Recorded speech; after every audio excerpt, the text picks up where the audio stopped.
Alhamdulillahirabbil alamin. Wassalatu wassalamu ala asyrafil anbiya'i wal mursalin. Nabiyyina Muhammad wa ala alihi wa ashabihi wa man tabi'ahum bi ihsanin ila yaumiddin. Amma ba'd. Ayyuhal ikhwah wa ayyatuhal akhwat, kaum muslimin dan kaum muslimat yang dirahmati oleh Allah Subhanahu wa taala.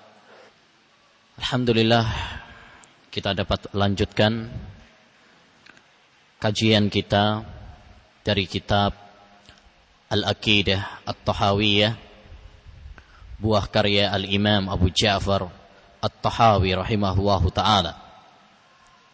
Kita sampai pada ucapan penulis, qala Al-Imam At-Tahawi rahimahullah, dzalika bi annahu ala kulli syai'in qadir. Setelah beliau menjelaskan tentang sifat azaliyah Allah Subhanahu wa taala, bahwasanya Allah Subhanahu wa taala memiliki sifat-sifat yang sempurna, baik dahulu, sekarang dan akan datang, tiada henti. Beliau mengatakan dzalika bi annahu ala kulli syai'in qadir. Yang demikian itu karena Allah Subhanahu wa taala terhadap segala sesuatu qadir, maha mampu. Beliau di sini Al-Imam At-Tahawi rahimahullah ingin menyampaikan akidah Ahlussunnah wal Jamaah tentang kudrah Allah Subhanahu wa taala. Apa kudrah? Kemampuan, kekuasaan Allah Subhanahu wa taala.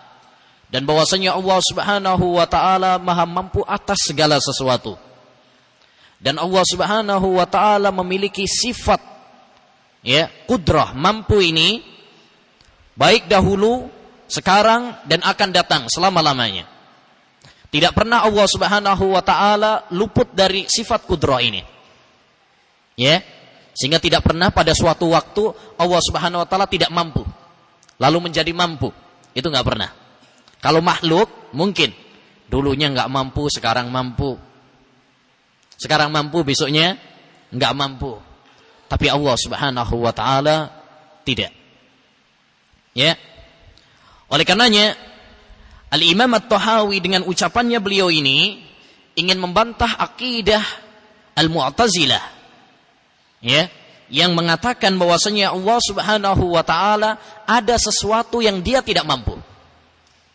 Yaitu tentang masalah perbuatan hamba. Perbuatan hamba. Di mana hamba mau beriman ataukah maksiat, tidak ada sangkut pautnya dengan kekuasaan Allah Subhanahu wa taala. Maka Imam At-Tahawi mengatakan dzalika bi annahu ala kulli syai'in qadir. Allah Subhanahu wa taala maha mampu atas segala sesuatu. Allah mampu enggak untuk membuat Abu Lahab beriman, membuat Fir'aun beriman? Mampu. Tetapi hikmah Allah Subhanahu wa taala tidak memberikan hidayah kepada mereka. Kalau orang-orang Mu'tazilah mengatakan Allah tidak mampu. Perbuatan hamba diciptakan oleh hamba itu sendiri. Dan ini yang dibantah oleh Imam At-Tahawi dengan ucapannya ini. Dzalika bi annahu ala kulli syai'in qadir. Jadi tujuan Al-Imam At-Tahawi mengatakan hal ini salah satunya adalah untuk membantah pemikiran orang-orang Mu'tazilah, di mana mereka mengatakan bahwa Allah Subhanahu wa taala tidak ada sangkut pautnya, tidak ada kemampuan tentang masalah perbuatan hamba. Dan ini ayyuhal ikhwah merupakan celaan kepada Allah Subhanahu wa taala jika mau disadari. Di mana menurut pemikiran Mu'tazilah ini berarti hamba lebih mampu daripada Allah. Manusia punya kemampuan, Allah Subhanahu wa taala tidak punya kemampuan. Berarti makhluk lebih kuat daripada Allah Subhanahu wa taala. Bukankah ini sebuah celaan kepada Allah Subhanahu wa taala? kita menetapkan makhluk punya kekuatan, punya kemampuan, punya kekuasaan, sedangkan Allah Subhanahu wa taala tidak punya kekuasaan tentang masalah perbuatan hamba. Oleh karenanya, ya, para ulama membantah pemikiran Mu'tazilah ini, ya, adalah untuk agar kita tidak mengikutinya. Baik. Jadi Al-Imam At-Tahawi rahimahullahu taala ingin menjelaskan kepada kita bahwa Allah Subhanahu wa taala, ya, memiliki sifat kudrah. Bahkan salah satu nama Allah Subhanahu wa taala adalah Al-Qadir, Al-Qadir, Al-Muqtadir. Itu 3 nama Allah Subhanahu wa taala yang menunjukkan bahwasanya Allah Subhanahu wa taala Maha mampu. Ya. Jadi apa saja? Al-Qadir. Itu disebutkan oleh Allah 45 kali dalam Al-Quran. Yang kedua, Al-Qadir.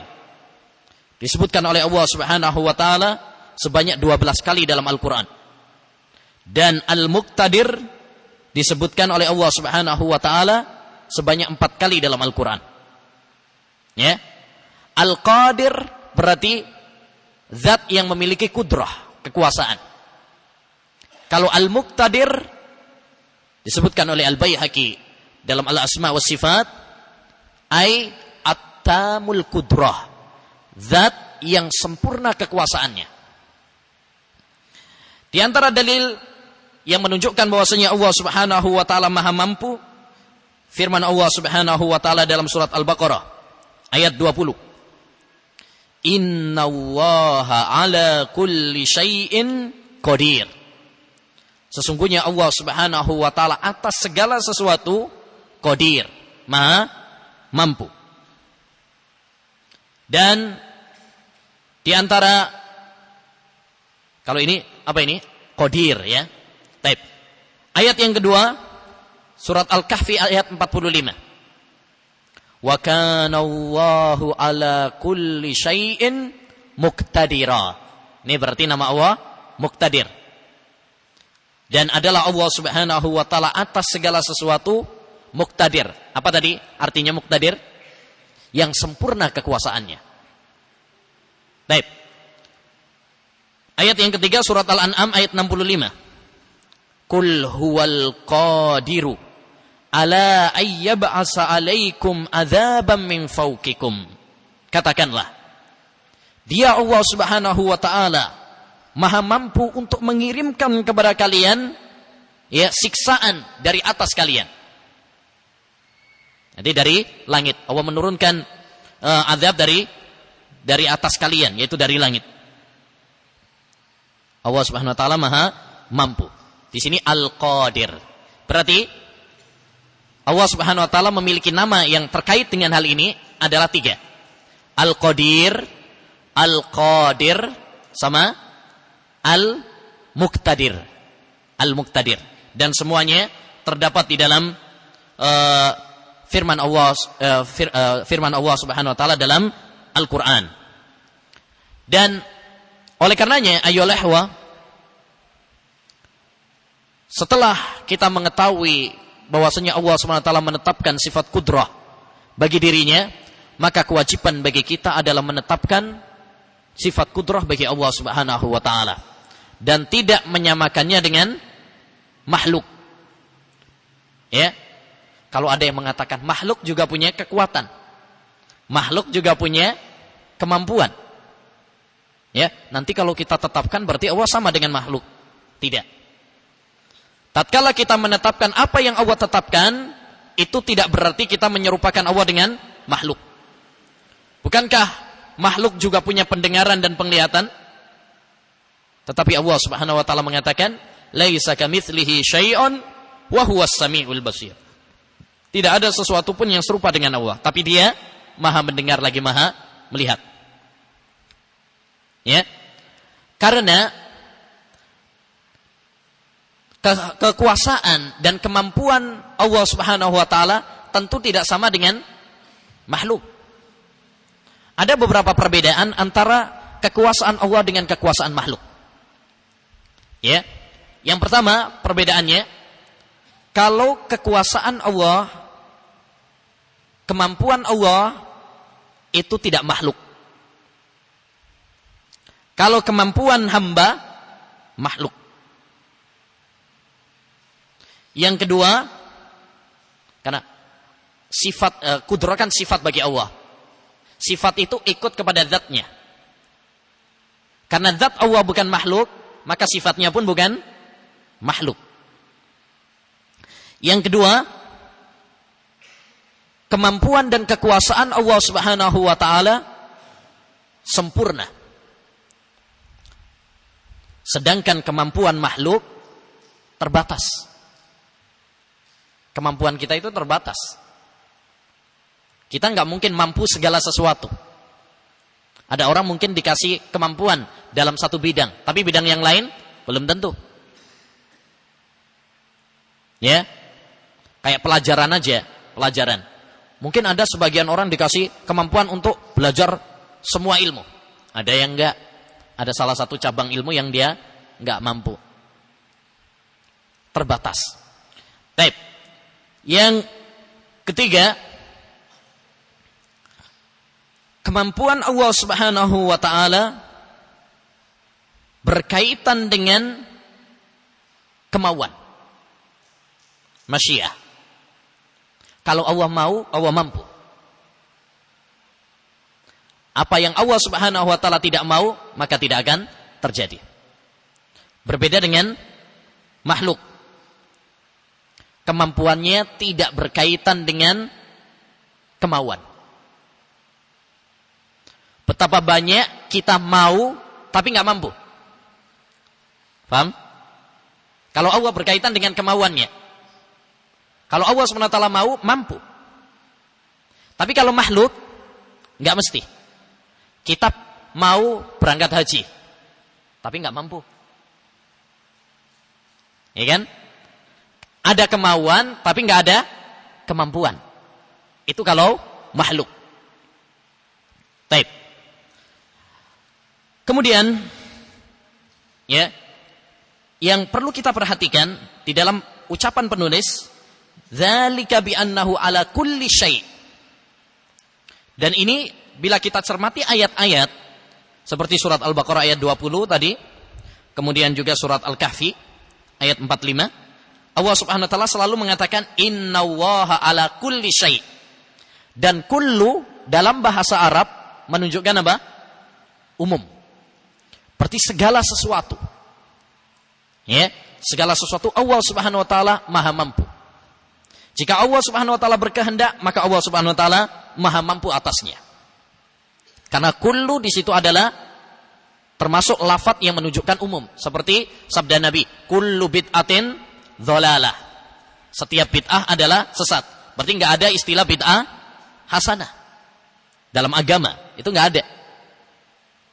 Karena Rasulullah mengatakan dengan lafaz kullu, yang itu menunjukkan umum. Dan lafaz yang menunjukkan umum, yang paling umum nomor satu adalah kullu. Sebagaimana disebutkan oleh para ahli usul dan ahli bahasa. Ya. Sighah umum, lafaz yang menunjukkan umum, yang paling umum nomor satu, nomor wahid, ya, itu adalah kullu. Ya, kalau nanti antum belajar usul fikih, itu banyak lafaz-lafaz yang menunjukkan umum. Tapi nomor satu adalah kullu. Ya. Baik. Dengan demikian dapat kita pahami kesalahan pemikiran siapa tadi? Mu'tazilah. Yang mengatakan Allah tidak mampu tentang masalah apa? Perbuatan hamba. Ya. Padahal Allah mengatakan Allah mampu atas segala sesuatu. Ini bantahan kepada mereka. Baik. Dan perlu diketahui juga, ayyuhal ikhwah, tatkala kita mengatakan Allah Maha mampu atas segala sesuatu. Ya. Perhatikan, segala sesuatu di sini adalah segala sesuatu yang tidak mustahil. Adapun sesuatu yang mustahil, ya, maka itu tidak masuk di dalam kata syai'. Sesuatu. Sesuatu yang mustahil itu enggak masuk di dalam kata syai'. Kulli syai'in. Kalau mustahil itu enggak masuk. Ya, dengan kesepakatan para ahli bahasa. Contoh misalkan, Allah mampu enggak menciptakan zat yang semisal dengan dia? Ya, katanya Allah mampu atas segala sesuatu. Mungkinkah Allah Subhanahu wa taala, mampukah Allah menciptakan Allah juga yang sepertinya? Ini adalah sesuatu yang mustahil. Ya, sesuatu yang mustahil. Sama seperti mungkinkah ada Allah menciptakan sesuatu yang enggak diam dan enggak bergerak?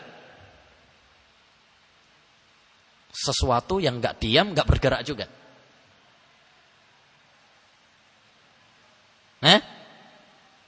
Sesuatu itu mungkin apa? Mungkin gerak, mungkin diam. Kalau enggak diam, enggak gerak, itu sesuatu yang mustahil namanya. Nah, sesuatu yang mustahil itu adalah apa? Enggak masuk di dalam ayat ini. Kata syai'. Ya. Jadi jangan Allah SWT maha mampu atas segala sesuatu. Berarti mampukah Allah SWT menciptakan zat yang sepertinya, atau mampukah Allah SWT untuk menghilangkan dirinya? Ya. Nah, seperti ini adalah sesuatu yang mustahil.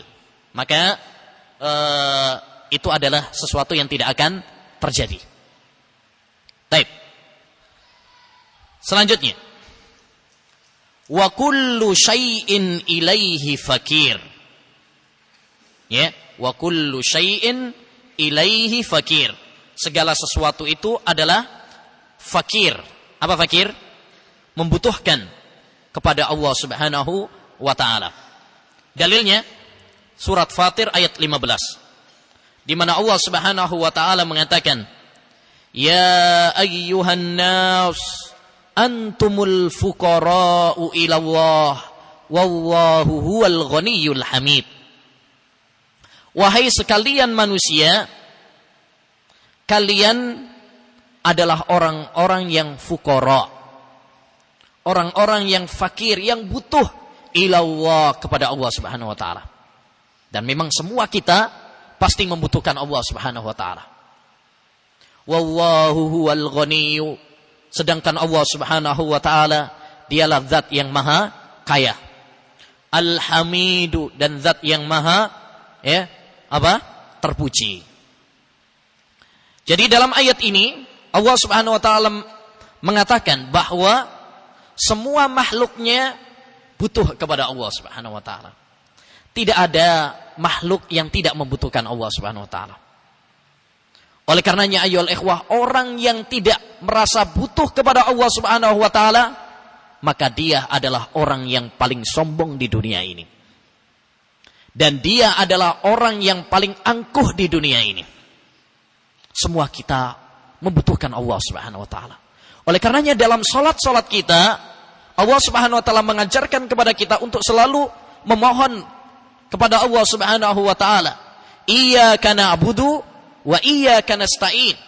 Hanya kepada Engkau ya Allah kami beribadah, dan hanya kepada Engkau kami minta pertolongan. Kenapa kita minta pertolongan kepada Allah? Karena kita butuh kepada Allah Subhanahu wa taala. Ya. Maka dalam ayat ini sebagaimana dijelaskan oleh Syekhul Islam Taimiyah, iyyaka na'budu yadfa'u ar-riya. Iyyaka na'budu itu adalah untuk menghilangkan penyakit riya.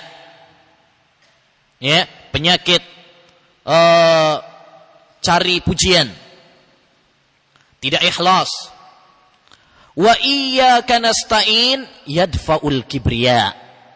Sedangkan firman Allah wa iyyaka nasta'in itu untuk menghilangkan kibriya. Apa kibriya? Kesombongan. Ya. Oleh karenanya hendaknya kita senantiasa berdoa kepada Allah Subhanahu wa taala.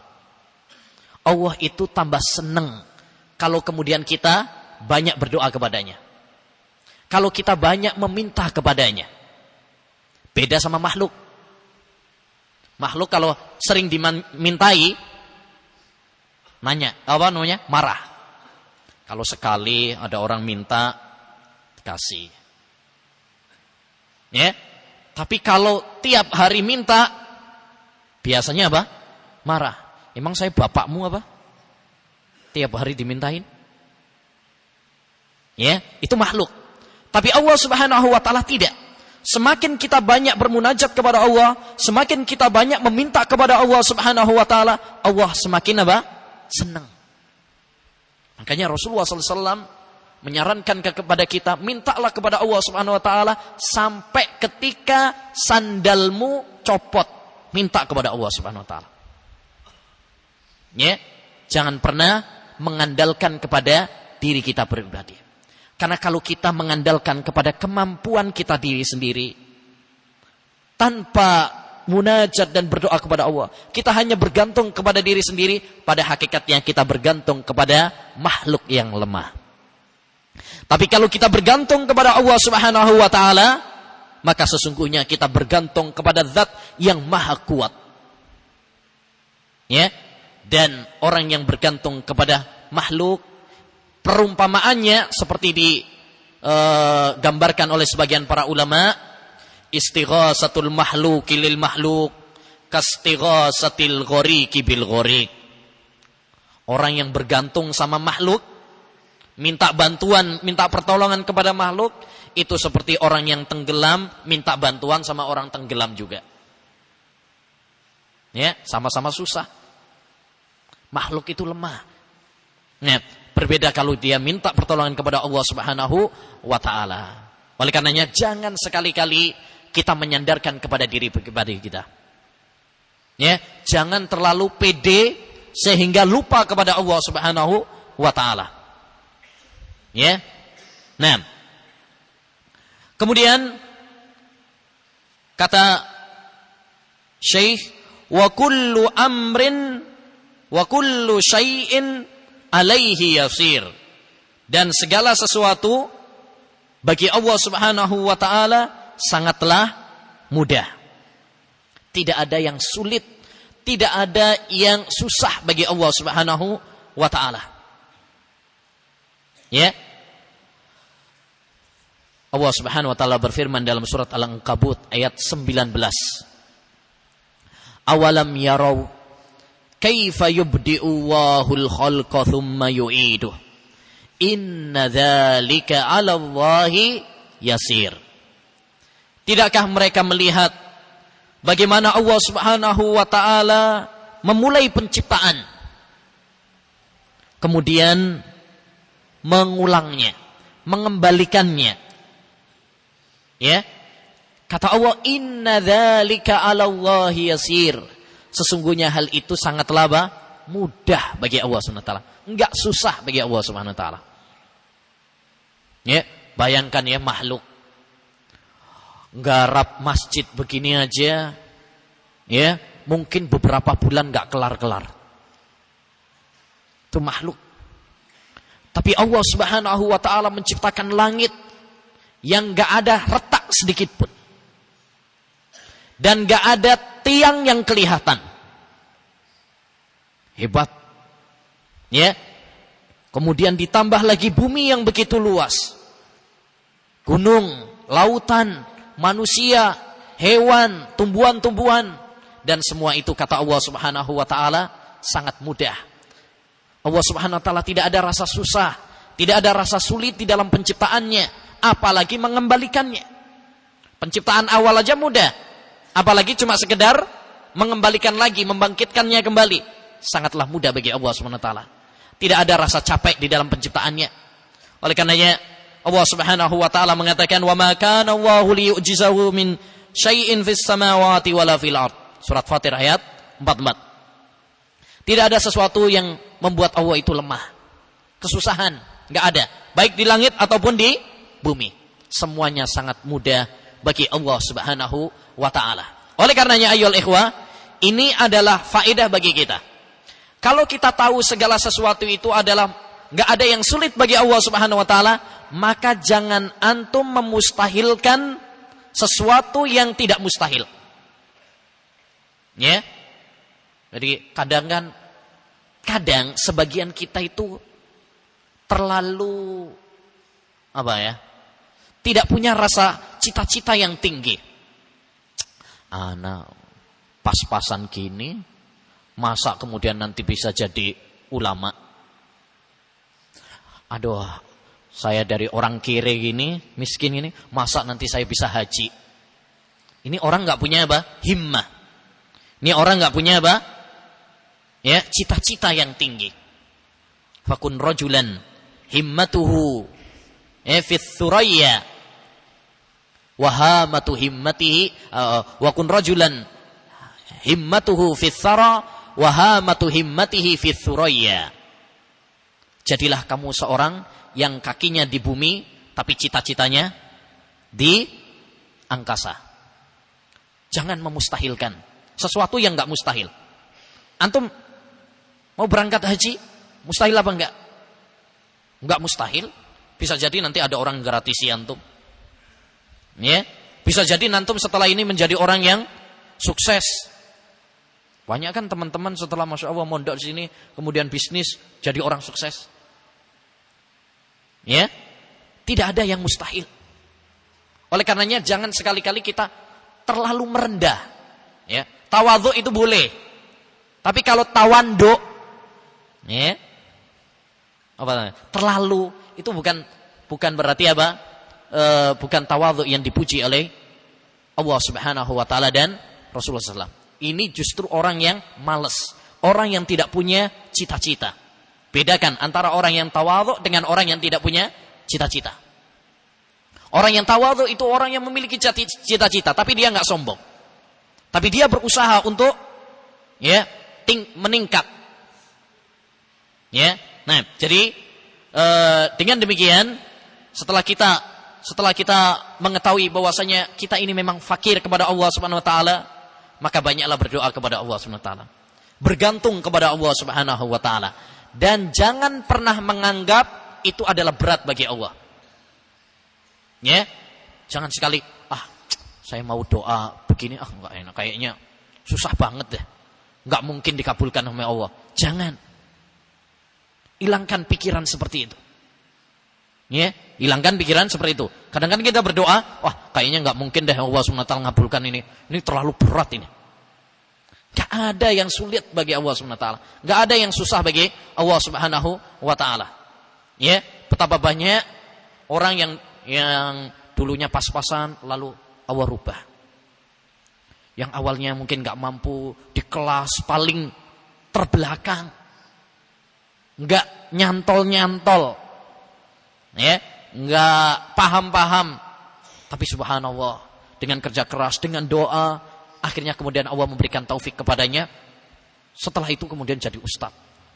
Banyak.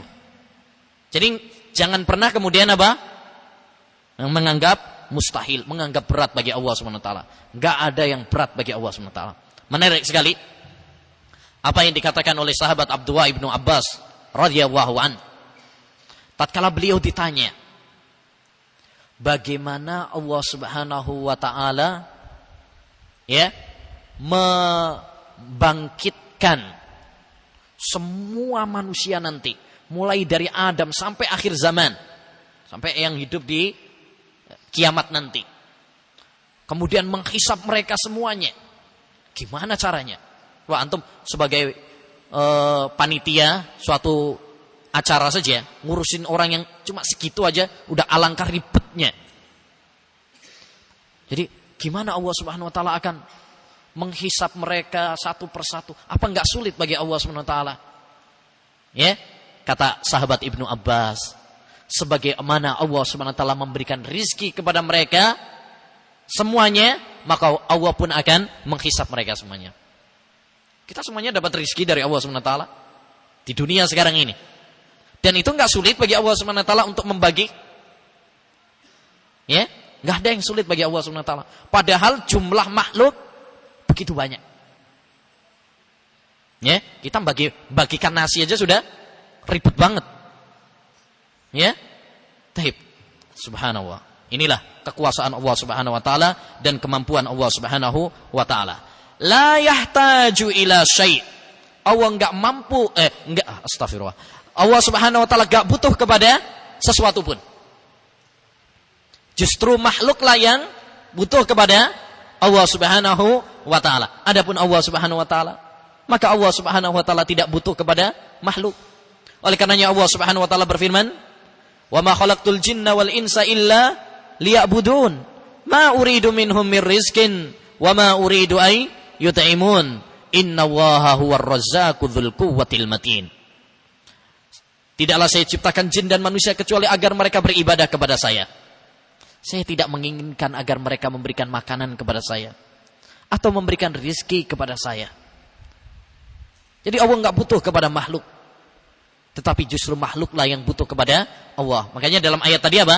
Allah mengatakan, "Ya ayyuhan nas, antumul fuqara'u ila Allah." Kalianlah wahai manusia yang butuh kepada Allah. Ya. Adapun Allah, wallahu huwal ghani. Sedangkan Allah Subhanahu wa taala dia zat maha kaya. Kalian yang butuh kepada Allah, bukan Allah yang butuh kepada kalian. Maka alangkah kotornya ucapan orang-orang Yahudi yang mengatakan innallaha fakir wa nahnu ahniya. Ini terbaliknya otaknya orang-orang Yahudi. Mengatakan bahwasanya innallaha fakir, Allah itu apa? Fakir wa nahnu ahniya. Kita yang kaya, Allah yang fakir. Subhanallah. Ya ta'ala wa amma yaquluna uluwan kabira. Baik, selanjutnya kata Imam At-Tahawi rahimahullah, laisa kamitslihi syai'un. Tidak ada sesuatu pun yang serupa dengannya. Wa huwas samiul basir. Dan dia Allah Subhanahu wa taala zat maha mendengar lagi maha melihat. Ungkapan Imam Tahawi ini merupakan cuplikan sebuah ayat dalam surat apa? Asy-Syura ayat 11. Di mana Allah Subhanahu wa taala berfirman, "Laisa kamitslihi syai'un wa huwas samiul basir." Tidak ada sesuatu pun, syai'un di situ apa? Nakirah yang menunjukkan umum. Jadi tidak ada sesuatu pun yang serupa dengan Allah Subhanahu wa taala. Tidak ada apapun, benda apapun, makhluk manapun yang serupa dengan Allah Subhanahu wa taala.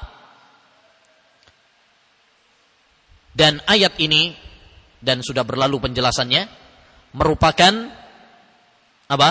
Qaidah Ahlus Sunnah wal Jamaah dalam masalah asma, tauhidul asma was sifat.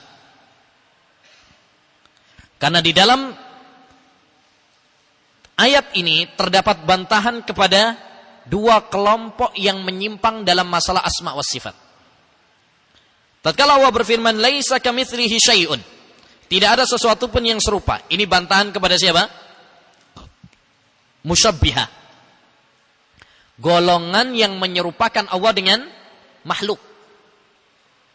Menyerupakan Allah dengan makhluk itu maksudnya bagaimana? Yang mengatakan tangannya Allah sama seperti tangannya makhluk. Turunnya Allah sama seperti turunnya makhluk. Wajahnya Allah sama seperti wajahnya makhluk. Ini dibantah oleh Allah. Laisa kamitslihi syai'. Tidak ada sesuatu pun yang serupa dengan Allah Subhanahu wa taala. Adapun firman Allah, wa huwas samiul basir, dan dia Allah Subhanahu wa taala Maha mendengar lagi Maha melihat, ini bantahan kepada golongan Mu'attilah. Apa golongan Mu'attilah? Yaitu golongan yang mengingkari nama dan sifat Allah Subhanahu wa taala. Baik secara keseluruhan seperti kelompok Jahmiyah, atau sebagian seperti orang-orang kelompok Asy'ariyah, di mana mereka hanya menetapkan 7 sifat saja dan mengingkari yang lainnya. Ya. Dan mengingkari yang lainnya. Mereka menetapkan sam'un basaron, ditetapkan. Ya, mendengar dan melihat ditetapkan. Tapi kalau tangan tidak ditetapkan, wajah tidak ditetapkan, turun tidak ditetapkan. Dengan alasan apa kata mereka? Kalau kita menetapkan berarti apa? Menyamakan Allah dengan makhluk. Padahal laisa kamitslihi syai'un. Tidak ada satupun yang serupa dengan Allah. Kita katakan kepada dia, kalau memang tidak ada, kalau kalian mengingkari ya, tangan, wajah, istiwa, turun dengan alasan laisa kamitslihi syai'un, maka kalau kalian gentle harusnya mengingkari juga apa? Sam'un basarun. Karena makhluk juga punya apa? Pendengaran dan penglihatan. Sama saja. Kalau kalian mengingkari Allah, jangan ditetapkan Allah punya tangan. Kenapa? Karena kalau kita tetapkan sama dong dengan makhluk.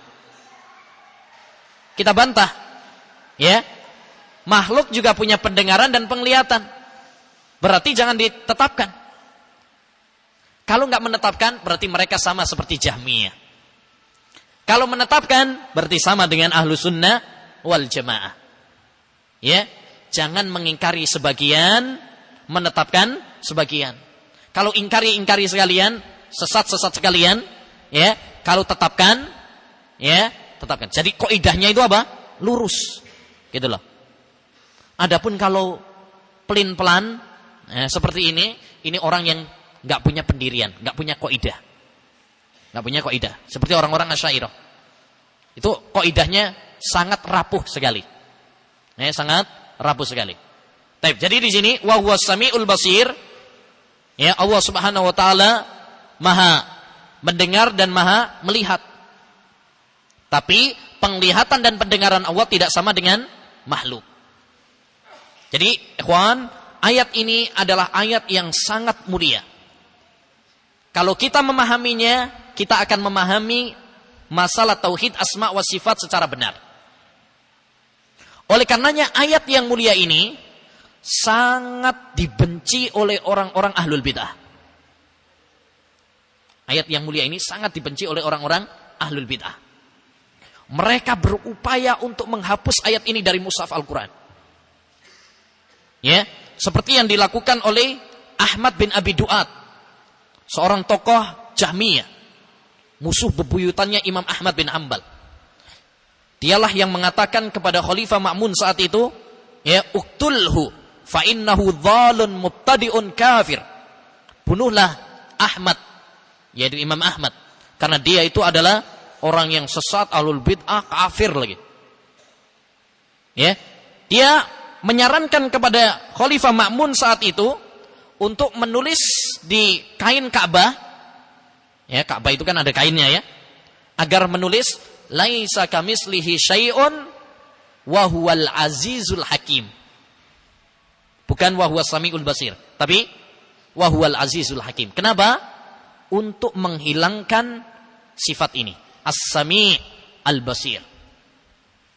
Karena ayat ini sangat membantah paham mereka, merupakan tamparan bagi mereka, orang-orang ahlul bid'ah. Ya, kenapa? Karena tatkala mereka banyak mengingkari nama-nama dan sifat Allah, alasannya adalah apa? Ya, kalau kita tetapkan menyerupai makhluk. Ya, Allah bantah hal ini dengan wa huwas samiul basir.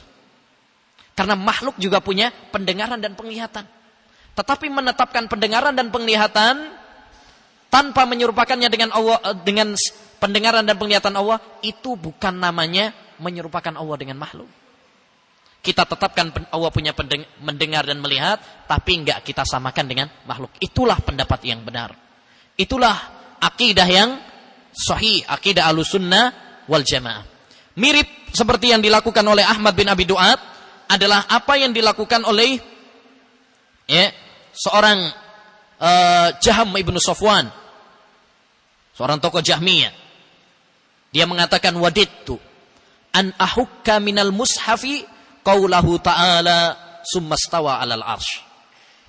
Ingin rasanya saya menghapus dari mushaf Al-Qur'an firman Allah Subhanahu wa taala, summa stawa 'alal arsy. Jadi demikian ahlul bid'ah. Mereka berupaya ingin apa? Merubah, untuk menghilangkan dalil-dalil yang membantah paham mereka.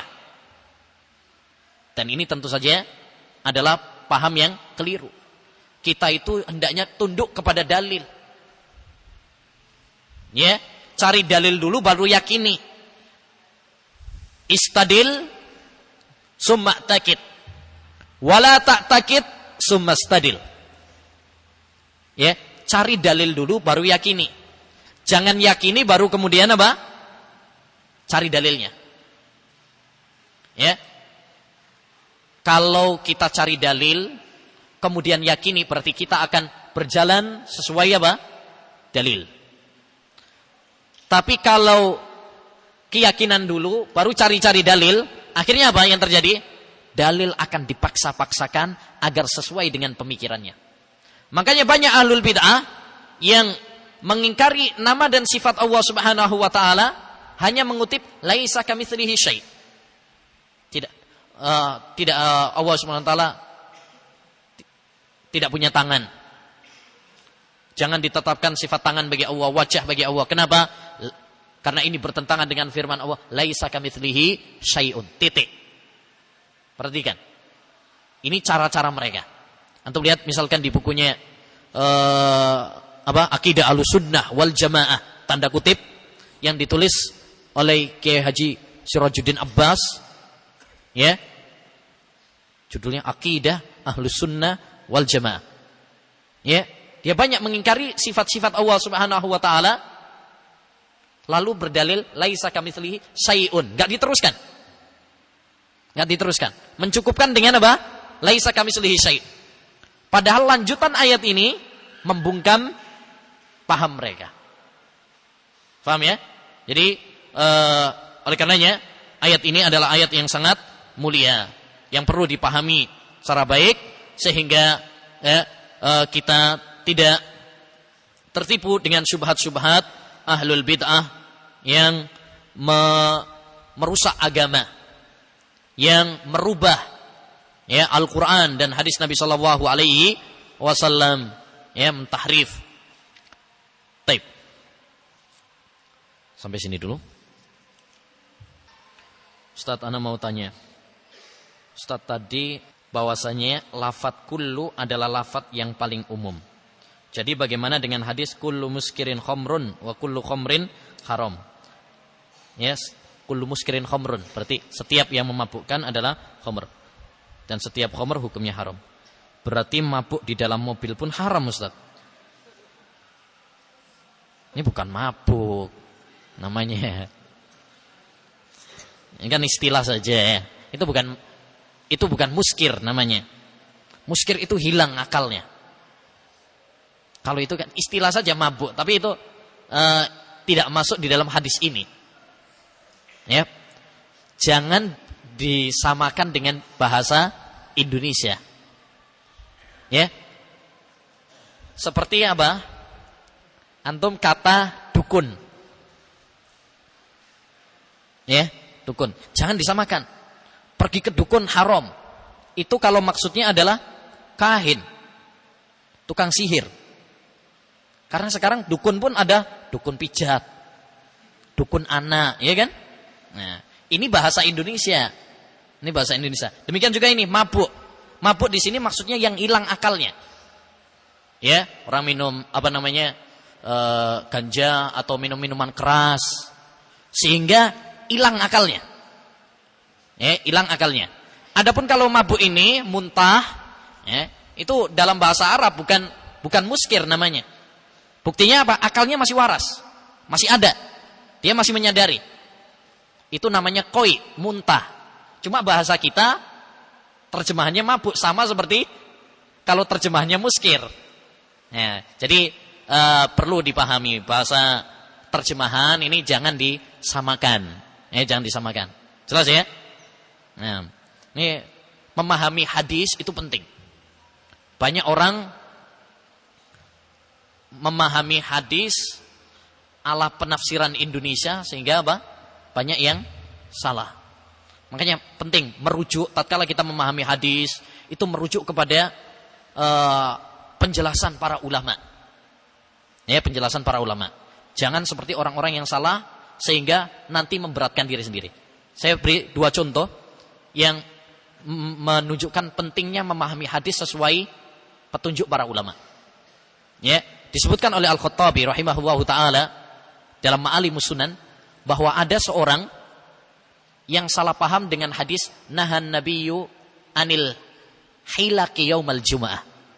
Rasulullah SAW melarang untuk bikin halakoh sebelum Jumat. Jadi sebelum Jumatan itu nggak boleh bikin halakoh-halakoh majelis ilmu, karena nanti menjadikan orang yang mau Jumatan apa? Nggak jadi Jumatan. Waduh, mau sholat duluan, ada taklim dan sebagainya. Jadi kalau bisa misalkan jam 11 dibubarkan untuk orang-orang yang mau sholat, mau berzikir. Nah, ada orang memahaminya dengan naha Rasulullah anil halki. Rasulullah SAW melarang apa? Mencukur. Akhirnya selama 40 tahun dia nggak pernah cukur. Rambutnya gondrong, semuanya gondrong. Kemudian ketemu Imam Khattabi, baru disampaikan sama beliau, oh itu salah, bukan halki, tapi hilaki, halakoh. Oh begitu ya, masya Allah, syukron, jazakallahu khair. Ini saya tersiksa sekali ini. Sudah berapa tahun saya nggak pernah cukur. Baik. Ada lagi orang yang salah paham, tatkala dia mendengar sebuah hadis dari Nabi SAW, tatkala ada dia dengar khotib nyampaikan, la